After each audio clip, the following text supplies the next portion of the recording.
Baik, Assalamualaikum warahmatullahi wabarakatuh. Hari ini saya akan mempresentasikan tentang konsep dasar dan filosofi kepemimpinan.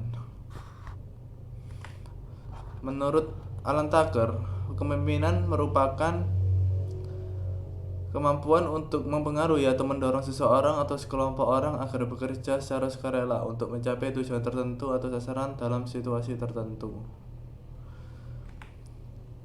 Kepemimpinan, filosofi kepemimpinan. Terdapat dua mengenai asal-usul kepemimpinan, yaitu leaders are born, yaitu pemimpin itu dilahirkan, dan yang kedua leaders are made, pemimpin itu diciptakan. Yang leaders are born, seseorang yang akan menjadi pemimpin yang efektif karena dia dilahirkan dengan bakat-bakat kepemimpinan. Pandangan ini diwarnai keyakinan di antara para penganutnya bahwa seorang pemimpin memang sudah ditakdirkan menjadi pemimpin dan akan efektif dalam menjalankan fungsi-fungsi kepemimpinannya. Dan leaders are made. Efektivitas kepemimpinan dibentuk dan ditempa. Kepemimpinan seseorang dapat dibentuk dan dapat dilatih secara terus-menerus melalui pendidikan dan latihan secara terarah dan intensif. Kemudian etika dalam kepemimpinan. Yang pertama, menjaga perasaan orang lain. Yang kedua, memecahkan masalah dengan rendah hati. Kemudian yang ketiga, menghindari pemaksaan kehendak tetapi menghargai pendapat orang lain. Yang keempat, mengutamakan dialog dalam memecahkan masalah. Yang kelima, menanggapi suatu masalah dengan cermat dan sesuai dengan keahliannya, menyadari kesalahan dan berusaha memperbaiki, serta mengedepankan sikap jujur, disiplin, dan dapat dipercaya.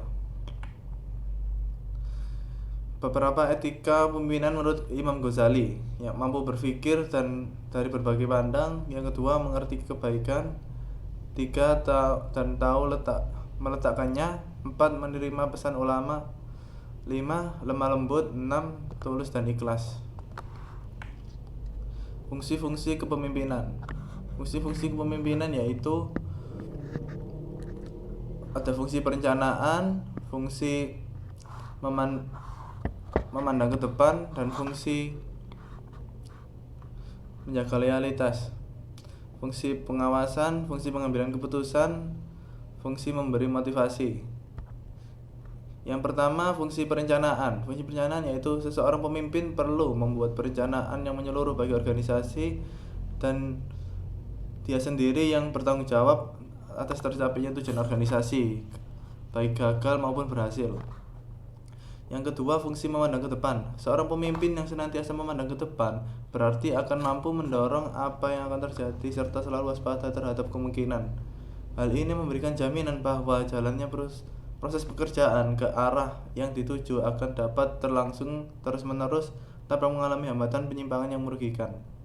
Yang ketiga, pengembangan loyalitas. Untuk mencapai kesetiaan ini, seseorang pemimpin sendiri harus memberi teladan dan praktek yang baik dalam pemikirannya dan tingkah laku sehari-hari agar anak buahnya tersebut dapat mengikuti arahannya dan pemimpin tidak mengingkari dan menyeleweng dari loyalitas segala sesuatu dan tidak akan berjalan dengan semestinya.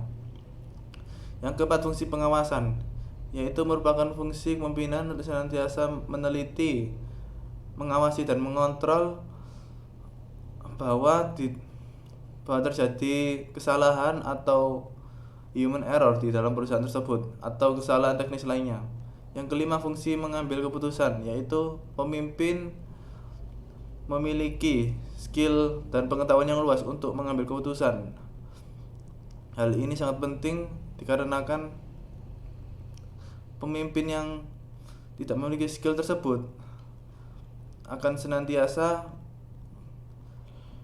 bisa jadi pemimpin tersebut salah dalam mengambil keputusan sehingga perusahaan tersebut merugi. Yang keenam, fungsi memberi motivasi. Seorang pemimpin harus bersikap penuh perhatian pada anak buahnya, memberikan insentif, memberikan hadiah, dan memberikan pujian agar anak buah yang di dalam kepemimpinannya merasa dihargai dan diperhatikan oleh pimpinannya.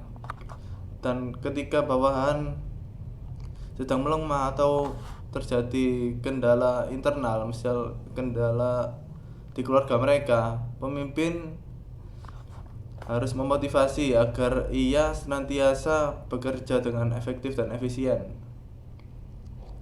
Kemudian prinsip dasar kepemimpinan, yaitu seorang yang belajar seumur hidup, yang kedua berorientasi pada pelayanan, yang ketiga membawa energi positif, yang keempat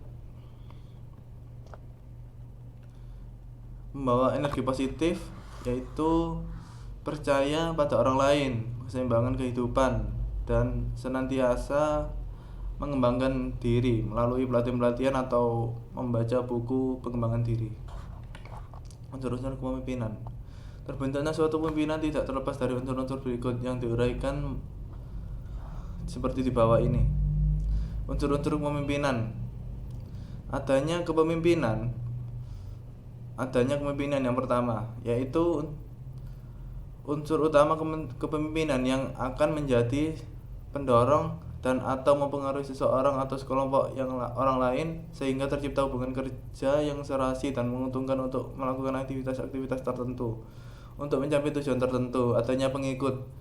Unsur kepemimpinan adalah adanya pengikut, yakni seorang atau sekelompok orang yang mendapat dorongan dan pengaruh sehingga bersedia dan dapat melakukan berbagai aktivitas tertentu untuk mencapai tujuan yang telah ditetapkan.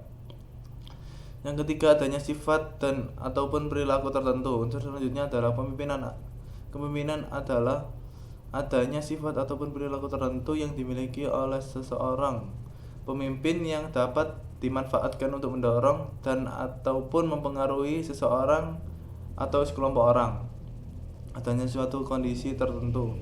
Unsur terakhir adalah terlaksanakannya kepemimpinan, yaitu situasi yang dimaksud adalah terkadang kondisi dan situasi tersebut tidak sesuai dengan yang direncanakan oleh pemimpin.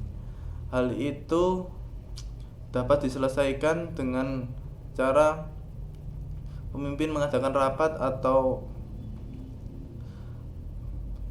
pemimpin senantiasa meminta bantuan dari penasihatnya. Pengaruh pemimpin terhadap kinerja karyawan pada otonomi kerja. Dan ini bertujuan untuk mengetahui pengaruh kepemimpinan transformasional terhadap kinerja karyawan dimediasi oleh otonomi kerja di CV SKM Indonesia.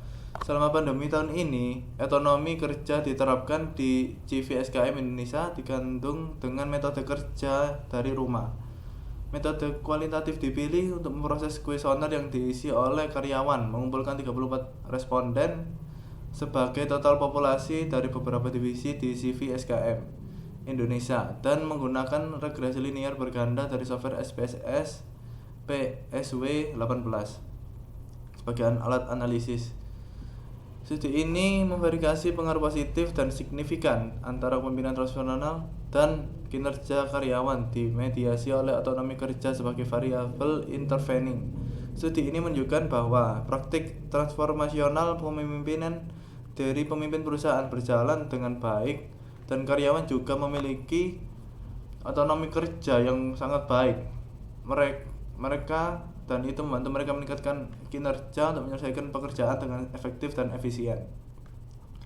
Perusahaan harus membiarkan karyawan melakukan evaluasi bulanan dan terus meningkatkan sistem kerja baru mereka untuk meningkatkan tujuan. Kesimpulan dari studi kasus ini yaitu dari pembahasan yang telah dijabarkan diperoleh hasil bahwa kepemimpinan transformasional berdampak positif di CV SKM Indonesia. Baik, sekian dari saya presentasi saya. Bila ada kurangnya mohon maaf. Assalamualaikum warahmatullahi wabarakatuh.